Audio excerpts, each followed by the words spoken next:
There we go. Hello.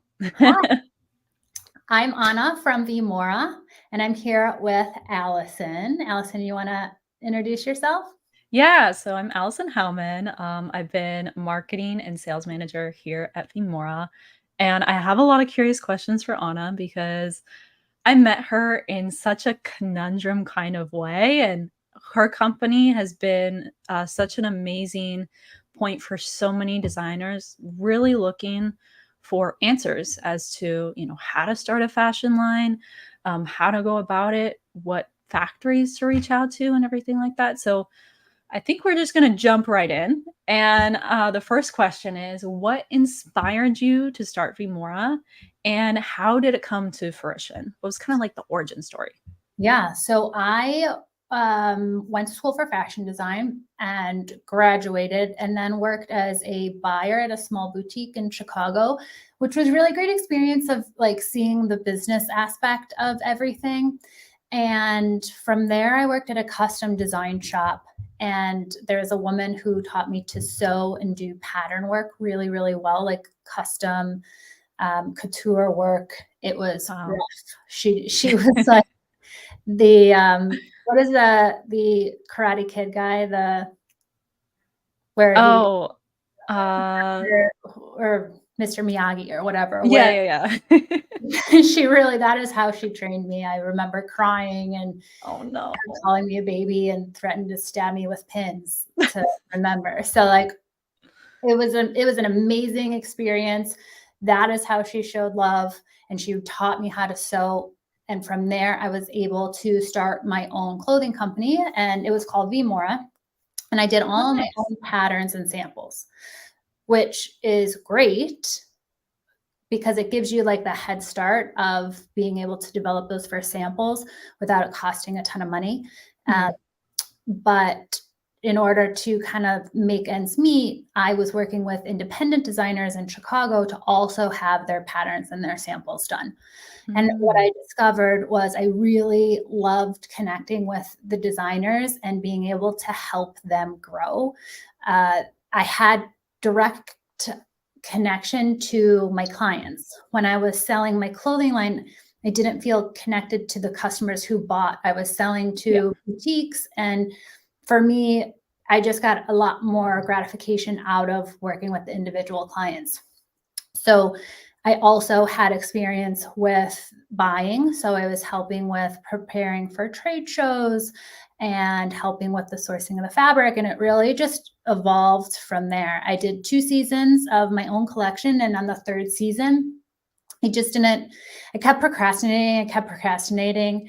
And then finally I was like, I don't want to do this. That's what, Yeah. like how I figured, like, I don't want to do this. Mhm. So I just focused on working with other clients.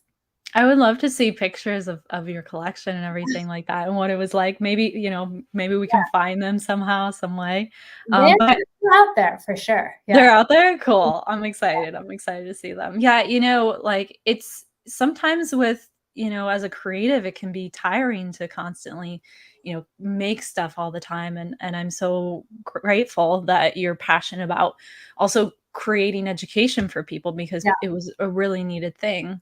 Nowadays, there's a couple other companies, but I remember you telling me, I think it was that you were definitely one of the first, a Yes. while ago. Yeah. Yeah. There weren't people that did what I did. Yeah. Um, it was in 2008 that I started. So there were pattern makers, there were sample makers, there were factories, but kind of having like this one place to go for everything start to finish was Mhm. really a new concept. And I didn't go into the business having that idea. It was more of just grew to fruition as I was going, like as I was growing the company. Mhm. So I wanted to ask you, what would describe kind of the early days of V.Mora and the challenges that you faced? So you were kind of doing some of your own collection while you were doing this consulting. When, like, were there any difficulties at that stage, or were you just kind of like beta testing the consulting? I would say I didn't know I was consulting. Well, what happened is a client would come by and pick up their patterns and samples, and then they would stay for like an hour or 2 Mhm. hours. to pick my brain. And Yeah. then I was like, oh, I probably should be charging for my time because this is consulting. So I was doing it before I realized that that was what was happening. Yeah. So yeah, the consulting again, like it happened. I just always like followed my intuition and what I liked doing. I'd say some of the challenges were there's this idea that you should always be working. If you're going to Mm. start your own business, it's going to be hard and you're going to have to work around the clock. And I did that to a downfall, to a point of like, I Mm. put myself in danger. I remember I took a deadline and that wasn't realistic, but I took it because I like wanted the money and I wanted Yeah. to say yes. And I was driving on Lakeshore Drive in Chicago after pulling an all-nighter in the morning, Mm. sewing buttons while I was driving. Oh my God. Like, if you know me, you also know I'm not a good driver. Oh no. So like that was a breaking point for me where I was like, I had someone say to me, like, you're either saying yes to things you should say no to, Yeah. or you're not managing your time properly. So that was a big eye opener for me to say, like, I need to set boundaries. And if I'm not taking care of myself, I can't take care of my business. So that in my coaching, I'm a big advocate for like, what do you have to do to take care of yourself first so that your Mhm. business can thrive? Because you'll end up self-sabotaging if you haven't slept, you haven't eaten, you're not taking care of yourself. So Yeah. that has to come first. Yeah, I remember that being kind of the first component of one of the first sessions with you is, describing, hey, what do you actually need from your life right now? Like, Yeah. is this even possible to start a fashion line, or do you need to cut back in certain ways? Do you need to, hire out in certain ways, like including us, right? So we can do a lot of work for people, but some people don't know how much work it takes to actually start something. And so, you need to assert boundaries very early on, and that's Yeah. also kind of what we work with designers with is some of that prep work for entering into this big project, because it is definitely a big project. Yeah. So some of the hurdles you would say is like managing your time, managing boundaries, and everything like that. Yeah. um and then, like, were there any challenges setting up the company and kind of going from that stage where you were creating your own clothing to consulting? Did you have like a transition period that was difficult or anything like that? I was always doing both. So there Okay. wasn't like a clear cutoff until it came to my third season. And I was like, I'm not doing the designing anymore. I'm only going Yeah. to be doing the consulting. And that was because like I was having so much fun doing it. And I had enough clients that it was like keeping me busy. Mhm. I would say that hiring my first employees was a challenge. Like I hired a business coach who really helped me make those decisions, like when I needed to hire an assistant. It was really hard for me because it was like, but this is work I can do and I can save money. Yeah. But it was like she put it in perspective of like, well, if you had 3 hours of your life back because you're not, I don't know, doing the things that an assistant would do, what could you do that would better your business? Or how could you be more the face of your company? Or how could you make more Mhm. money for the business? So that Mhm. first leap to hiring an assistant and hiring people to help was tough. And then even getting a space. So I was working in my apartment, and getting my first studio space was a jump because it was money that I was like, but I don't need to spend it. But Got the it. caliber of clients that then would hire me because I had a space versus working in my living room was different Yeah. because I came across as a professional. So yeah, just kind of taking those leaps of faith in the beginning to say, like, looking at what I can put out instead of like what it's taking, Mhm. always tough. Like, well, if I hire this person, if I get this studio space, I have to put X amount of dollars out the door, but like we've got to focus in on what can come back from it. Yeah, and I noticed that too with a lot of our designers that come to us. They're like, I do all our pattern, I do all the pattern work. I do everything myself. And I'm just like, oh no, like how can you ever grow? How can you ever make more money and expand your brand without finding a way to consolidate or, you know, fend things off to people, including, you know, us at V.Mora and everything like that. So, but it definitely takes a lot of trust, and that's kind of why we're here, is to build that trust with people, or Yeah. relay people to someone that they can trust, like a vendor or anything like that as well. Yeah, you have to like the only reason that V.Mora is successful is because they've been able to delegate and I've been able to hire a team to help. Otherwise, Mhm. I wouldn't have been able to expand or do anything because I'd be Yeah. doing all the work myself. I don't do patterns and samples anymore. Yeah. Yeah, we had talked about it, how you definitely used to, Yeah, and to even hire someone in-house can be, you know, difficult too if yeah, it's not all season around. right. But we definitely have some amazing contacts with that. And then as for like motivation, were there any difficult times during your experience of, you know, in maybe the early years of motivating yourself where you're like, I don't know if this is going to work out, and stuff like that? Definitely. Yeah. I remember in the beginning, it was like I was working, and it was still like I was still reaching to like make ends meet. And Mm, um, I couldn't pay my rent again. So it was like mhm. another month where I was like, where am I getting my rent? And Yeah.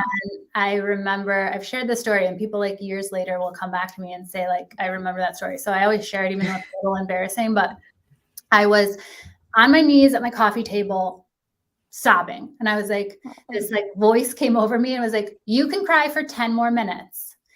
After 10 minutes, you're going to find some work, you're going to make some money, and you're going to keep moving. So I did that. I like looked at the clock and I was like, I'm going to have a little pity party for 10 minutes. I'll cry, I'll do whatever. After the 10 minutes, I'm going to figure something out.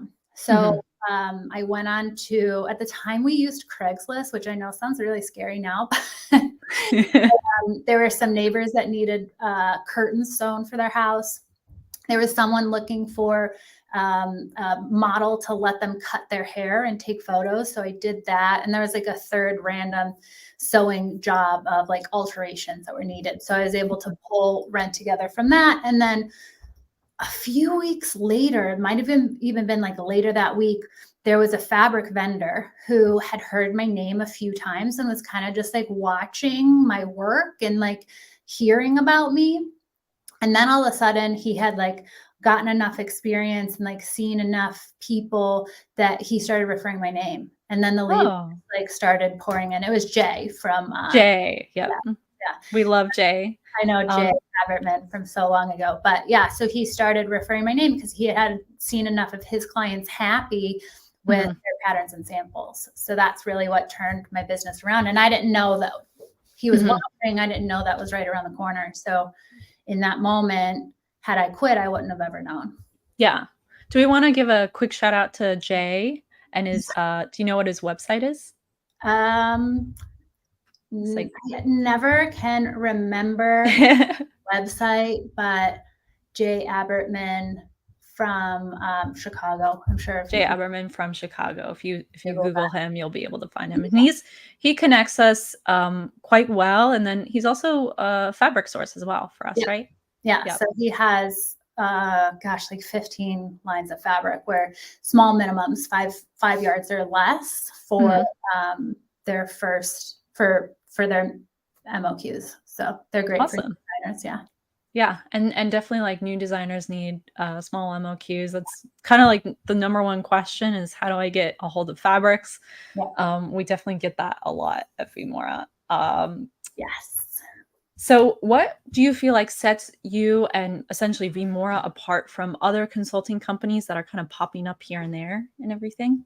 I would say we've been in the business since 2008. So that alone, like the amount of experience we have, we've launched every type of product you can think of.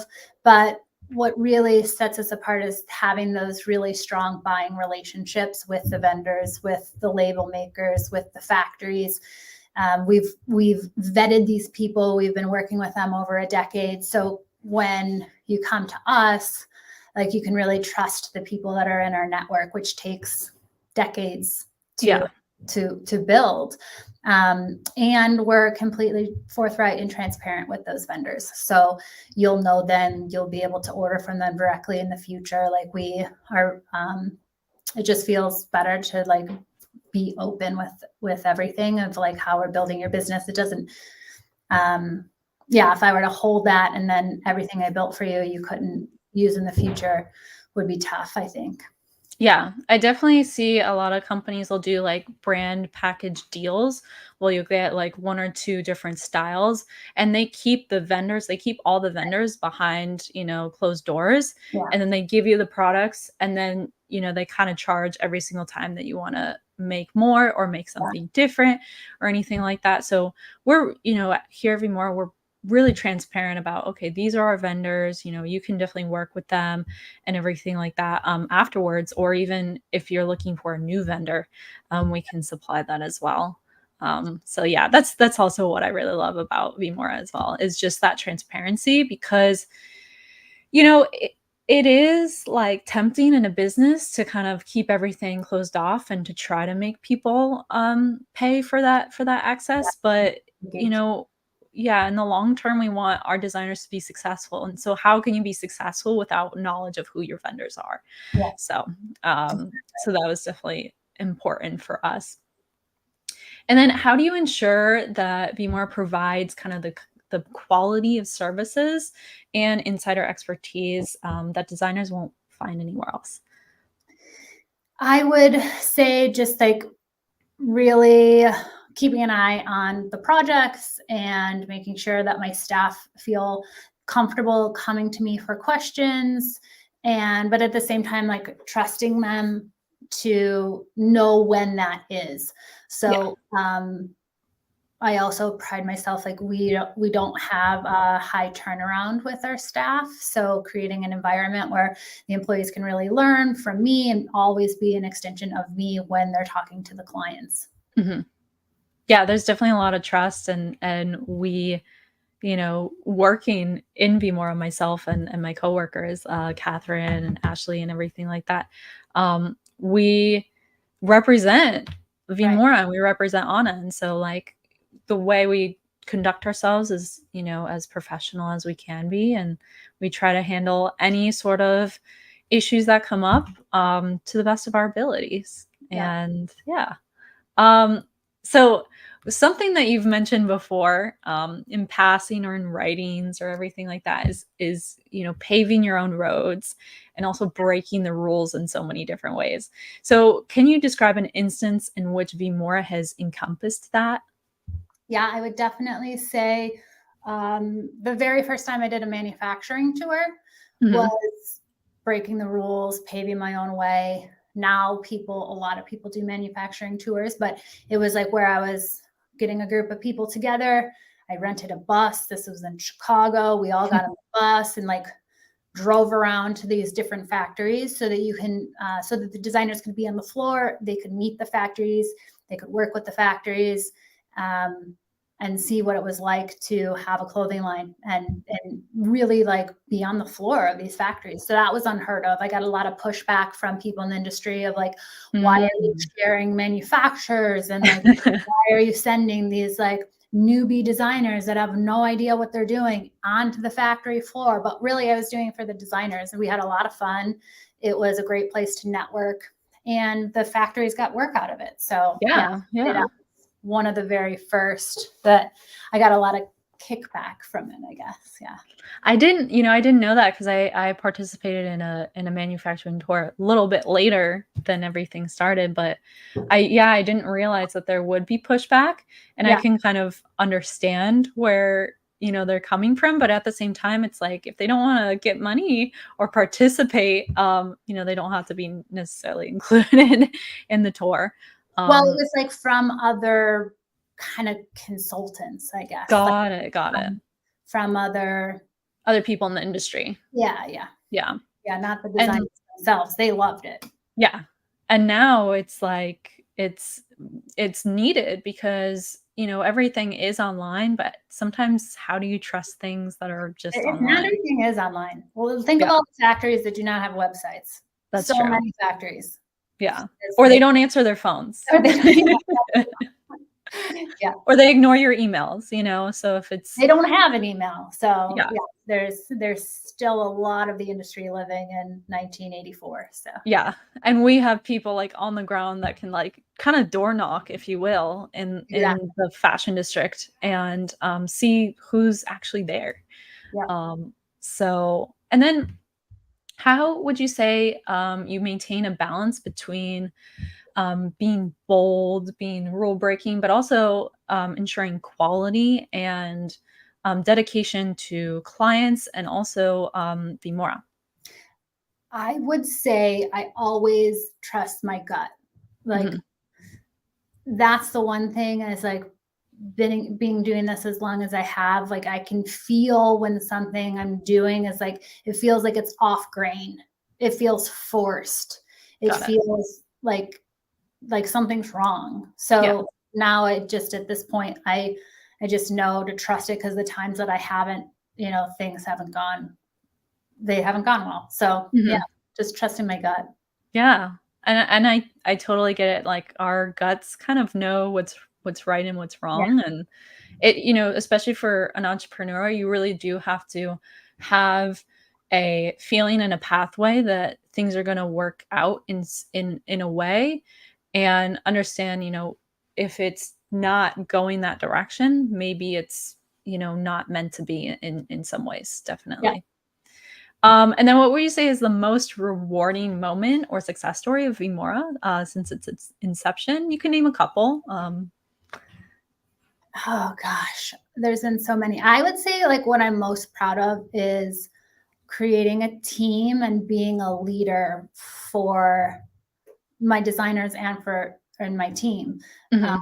I think that I know now that that's what's really helped the backbone of V.Mora and the Yeah. success of the company is like being able to support my staff in feeling confident in what they do enough that they'll go out and make decisions and act as an extension of me, but then also trust and like come to me when they have questions or issues to like make it better. So like without that, I wouldn't be here. So I'd say like, Mhm. and when I first started V.Mora, it was like all my friends. We were like all the same age. I was 28 when I started V.Mora.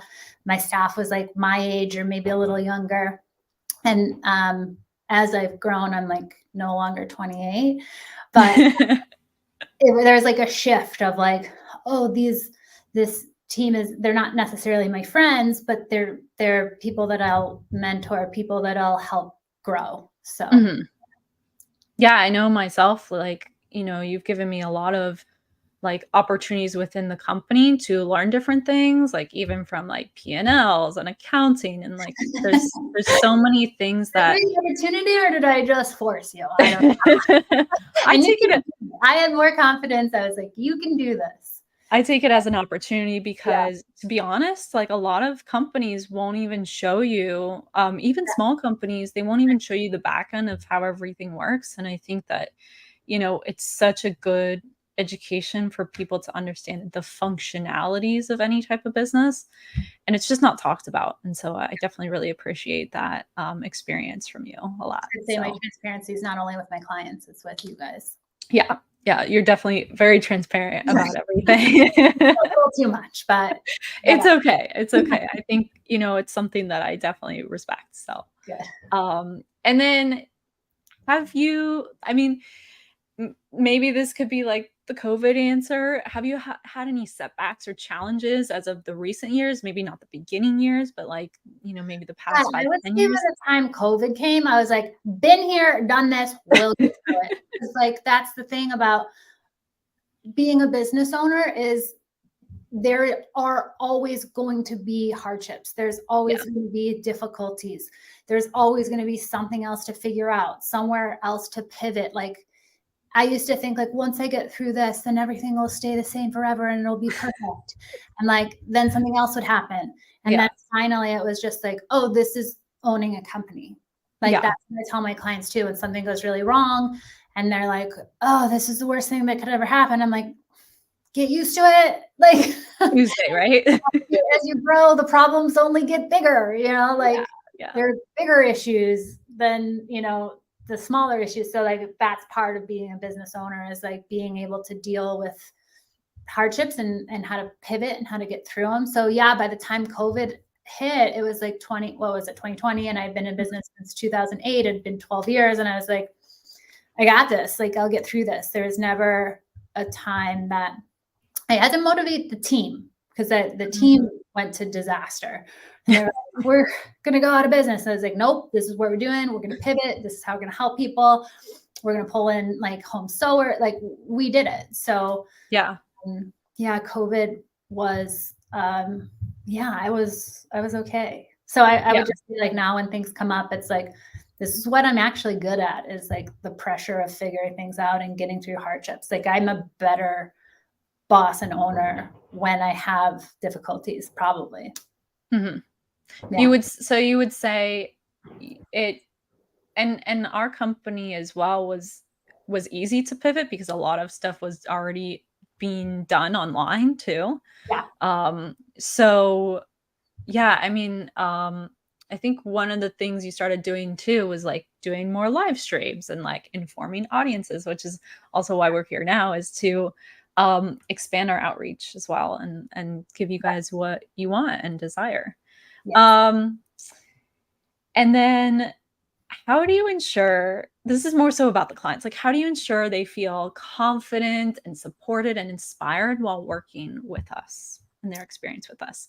Yeah, I would say that I had a business coach and I then was trained in the same training program that she was to be a coach. So it is like life coaching comes into play around motivating them and bringing them through their fears and making sure that they feel they're not scared, because a lot of it comes down to fear. So it's more of that kind of like life coaching, fashion therapy, I call it, but making sure that they have answers to all their questions and like letting them, again, having them trust me to where like when they feel they're having problems or they're scared, they can talk to me about it so that we can move through it. So yeah, I think that that's it. What would you say is like the biggest fear that designers tend to have? Well, that they're gonna not succeed, no one's gonna like their stuff, that they'll never make it.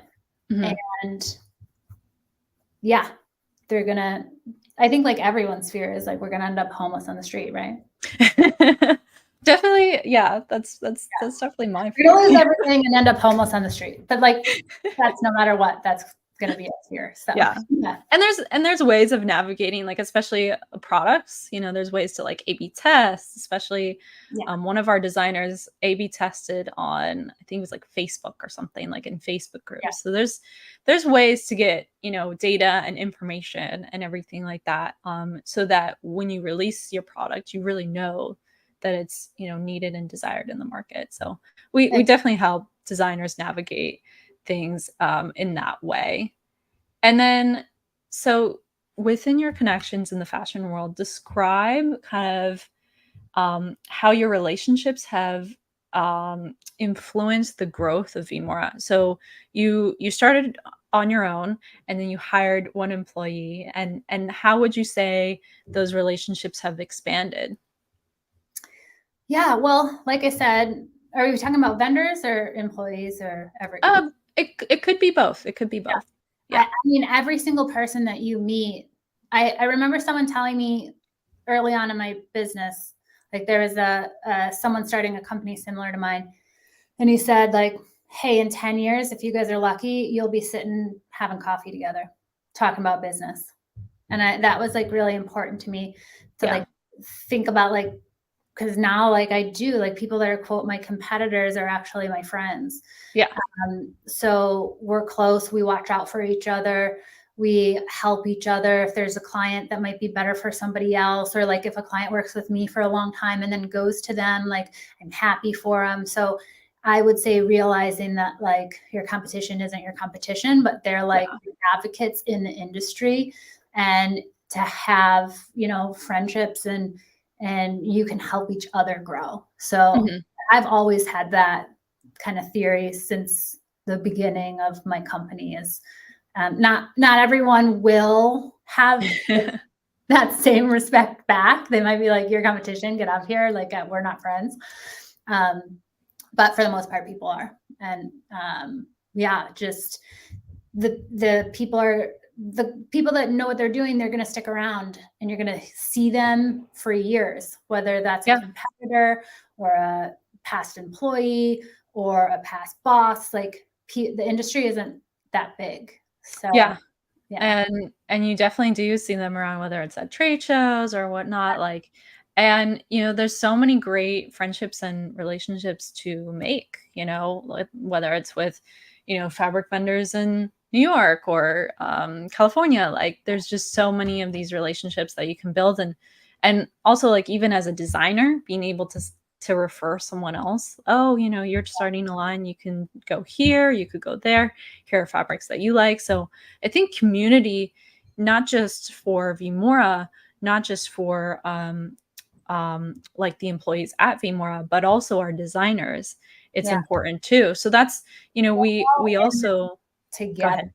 Oh, I'm just going to say we're all in it together. Yeah. It's not Yeah. an easy industry, and Yeah. you need allies. So Yeah. yeah. And we definitely try to give as much information as well. And we're trying to build a community here of giving you the information that you want and desire. Whether it's from the blogs or the lives or anything like that. Like we're hoping to give that community to designers so they feel less alone too. Yeah. Because sometimes designers can't always make it to the trade shows or to, all the events and everything to network. Yeah, absolutely. What advice would you give for budding designers as well as budding entrepreneurs that might be looking into getting into, the fashion design space or just the fashion industry or even like consulting and everything like that? I would say there's like a balance between like doing enough research and doing too much research where you never jump in. But you definitely want to do like enough research where you've planned out a budget, how like however much money you have, like it's going to be able to get you through that first season. Mhm. But really sitting down financially to figure out, because whatever business you're in, whatever kind of fashion or whatever, you need a budget. Like it's Yeah. empowering to know like, hey, I'm not afraid that I'm dropping $5,000 on patterns because I put it in my budget and I'm prepared. So Mhm. creating a budget is really important. And finding a strong team. Your manufacturer can make or break you. So Yeah. realizing that relationship is so important, and like treating everyone with respect, because if your factory decides not to complete your production because for whatever reason, like no one's going to pick up that work that's half sewn. So Yeah. just, yeah, knowing that these relationships are really important, and treating people well, and creating a budget. And yeah, I'd say create your budget, build your network, and then jump in. Mhm. And your specialty, like we do have a production team, but your specialty Yeah, specifically is also in budgeting as well. So, correct. if you even, if you're watching right now and if you even want to take a look at how much things would cost, kind of depending on what product you want to release, like definitely go to Anna. She can work with you on a budget, even if it's like an hour consult or something Yeah, like that, just so you can get an idea, to see if it's something you want to jump into, because you want to, like our company, you want to have transparency going into it before you take that jump into everything, because sometimes designers, they're like, oh, I want to create this gorgeous evening wear collection, and they don't know how much it costs to do yeah, that. yeah, exactly. They want to Yeah, get a clear idea of the cost of it. Yeah. exactly. Yeah. So, last question, looking back through the journey of V.Mora and then also your aspirations for the company's future, what would you say is ahead for the next like 5 to 10 years? Well, I really want to be working online on these live streams so that I can help more designers in Hmm. more like a compacted way. So stay tuned for programs that will launch that will be, more affordable than working with me one-on-one, maybe in a group setting. But yeah, like being able to help more designers in a group setting in an affordable way, and also continuing to work with the designers that I love to work with on one-on-one and doing the production management and all of that. But yeah, I would say we are on our way. Yeah, yeah. Well, this is great. One more thing before we jump off, I'm just gonna quickly go through our offerings. Yes. So, Anna mentioned production management. So, our bread and butter of our company is actually managing production for you guys. So, what that entails is we'll go to the vendors, we'll communicate with them, we'll like move everything around. Like the day to day stuff is not a problem for you because we do it. So that's kind of our bread and butter of our company. And then do you want to talk about your strategic advising, Anna? Yeah, so my strategic advising is working with me on one-on-one about creating a plan that's going to be cost effective and efficient from getting you from point A to point Z and like having a production in your hand. So it makes it so much easier to have someone like take you step by step, like this is how you do it and here are the people you do it with and tell them I said hi, and like just being able to give you like the insider information to like save decades off of building that network. Yeah, so Yeah. that's what I do in the advising, as well as like creating a budget and working through your fears of being a designer. And you get all of The my, fashion therapy. yes, fashion therapy, Fashion all of my therapy. templates, checklists, everything I've ever created to help. So that's all included. Yeah.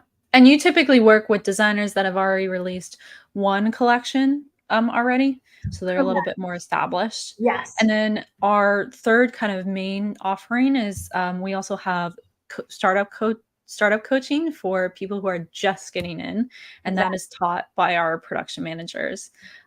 So they kind of walk you through everything that Anna kind of talked to you about, but just for the startups specifically. Yep. So any final words, any last things that you want to say for No, today? no, this was great. Thank you so much Yeah. for your Oh, question. thank you. Thank Yeah. you. It was So lovely to hear more about V.Mora. we're going to be doing this every Wednesday at 12:30. We'll Mhm. have different topics. We're going to send out, like you'll know what the topic is beforehand. So if you have ideas, if you have requests, reach Yeah, out to us and we will definitely take the time to answer your questions. absolutely. Well, thank you so much, Anna. Yeah, you're welcome. All right.